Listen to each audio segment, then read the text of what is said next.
So, what is Affinity Designer? It's a professional graphic design software made by Serif, and it's one of the most popular alternatives to Adobe Illustrator and Adobe Photoshop, and it's actually free. Affinity Designer is used by artists, logo designers, illustrators, and UI/UX designers to create high quality vector and raster artwork.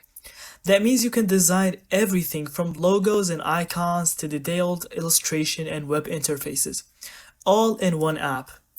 What makes it stand out is its speed, smooth performance, and affordability. You pay once and it's yours forever. No monthly subscriptions like Adobe.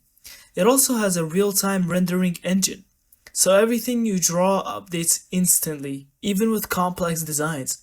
You can switch between vector and pixel modes with a single click, letting you mix sharp, scalable lines with detailed textures. Affinity Designer works on Windows, macOS, and iPad, giving you full creative control anywhere. So if you're a designer looking for a powerful, budget-friendly tool that competes with Illustrator, Affinity Designer may be your best choice. Thank you so much for watching. I hope you found this video helpful. And don't forget to subscribe to the channel.